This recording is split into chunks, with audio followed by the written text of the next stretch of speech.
Hey everybody, it's Mr. Delusia with the weekly Devblog.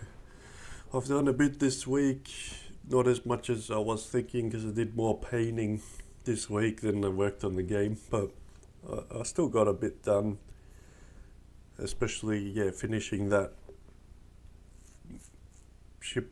the Planetary building section. I've done a few different weapons, one that I really wanted to show off, and that's the homing missiles. So I was really happy to get that out.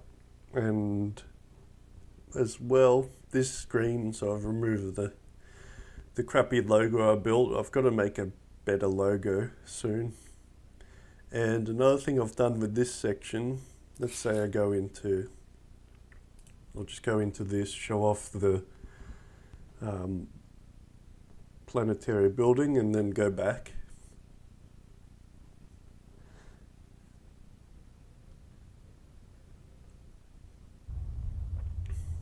So yeah, as you saw on that screen, Delusia 2 was the planet there, but also there'll be other screens. So yeah, this is all finished now. It updates every minute. It gives you a chunk of materials, and that's even on planets that you're not docked. So, so we've got, these 7 here. I think even on this, I've got a few on Delusia 1. But yeah, so we've got, 7 here, 7 miners total. They're grabbing their resources. Down in Delusia 1, we've got a few. Let's say we've flown to Ophion 3, we've set up a few there. And now we're back at Delusia 2, where we get access to the cargo bay. All those materials will go into the cargo bay. So this is all materials it's been collecting. So yeah, and that updates every minute. So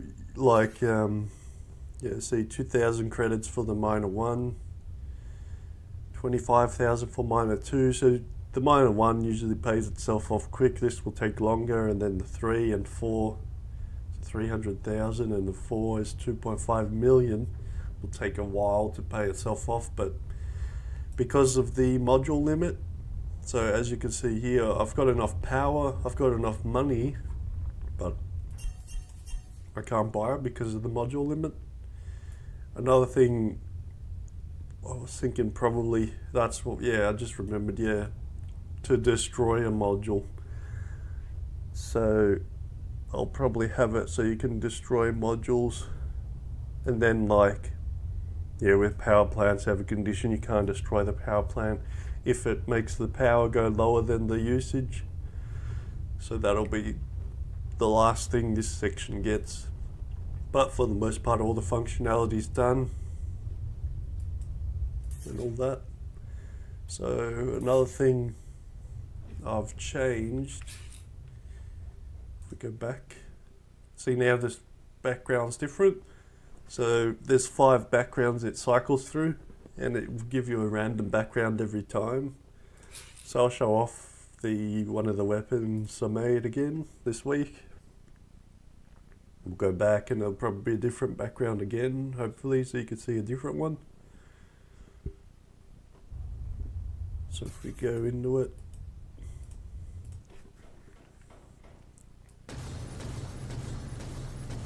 so it's just like a rapid.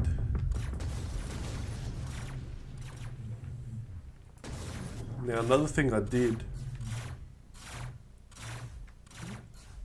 with the enemies and the allies is the guns are actually the same as the players' guns now, so they hit for heart, the full amount. So the game's gotten a lot harder. But the thing is as well, the allies they hit hard as well, so as you can see there, if we take one from the armor,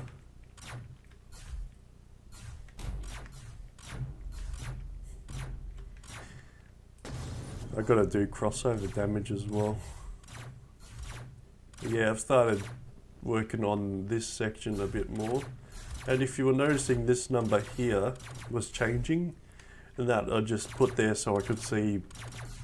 I built a simple, it's just simple trigonometry for detecting what enemies are closest to you, and then from there I did the homing missile system. So yeah, like that's a bit of changes here. If we go back, yeah, it's the same one. I wanted you to see a different one, but I'll show off both these guns then, so hopefully we can see different backgrounds.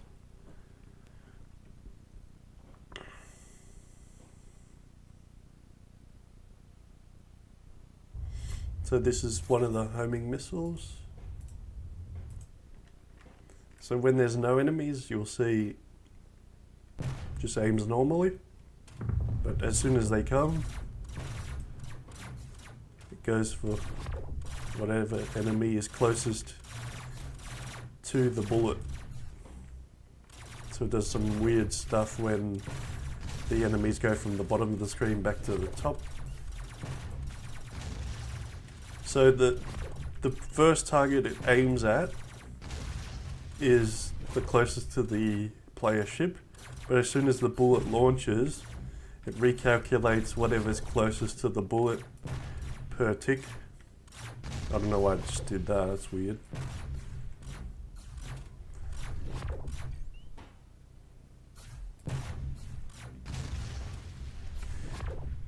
Yeah, just double check on the code that I'm going by aiming at the bullet. Yeah, it's bullet nearest enemy. So that was weird, it switched there. Anyway. So yeah, what happens is on initial I get the player's X and Y coordinate, get for every enemy get their X and Y coordinate, create a line which is the hypotenuse of which is a distance from the player ship to the enemy ship. Whichever's the lowest, that gets marked as the target, and then after that, after it aims and the bullet gets launched, the rotation is the tan -1 of the X and Y of the enemy, which is again trigonometry. So this is a FLAC version.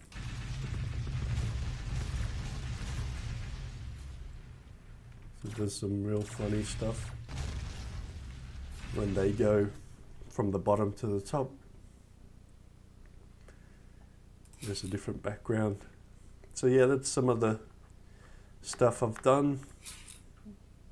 There was a few bugs I fixed. I always forget everything I do, but yeah, like that's the main stuff. The next thing I'm gonna do, because most of the work I've done with the game has been like management style gameplay, which is all in the UI here.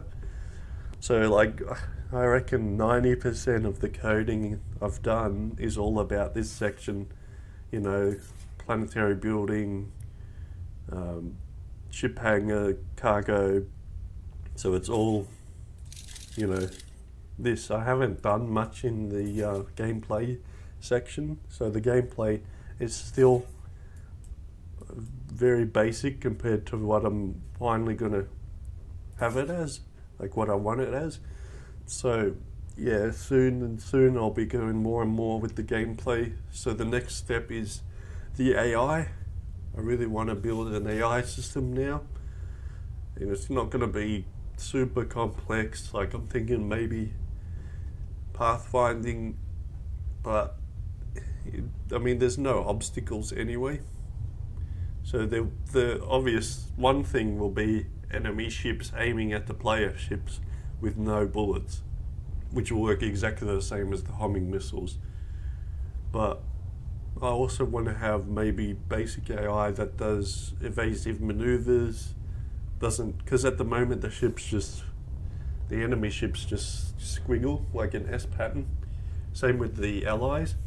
So I want to have it so they think for themselves in a way. And yeah, nothing too complex. I mean, it's just a 2D system anyway, and there's no real obstacles.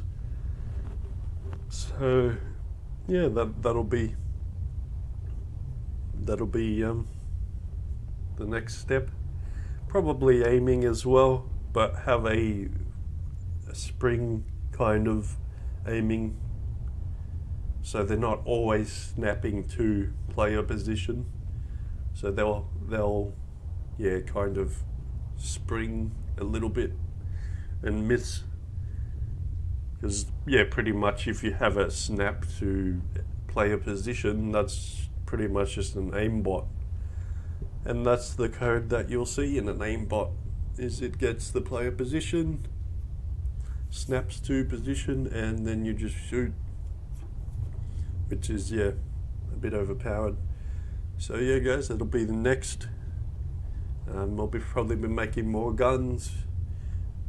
As well with the homing missiles, so I've had it at the condition for homing is at the gun class, it's not at the bullet class. So if I had to have left it at the bullet class, it's just based on the bullet. But now that I have it in the gun class, I can add modifiers to any gun. That's what I should have done before I started recording, because that would have been cool to show off the like a machine gun with homing bullets. But probably next week, if I remember, I want to show that off.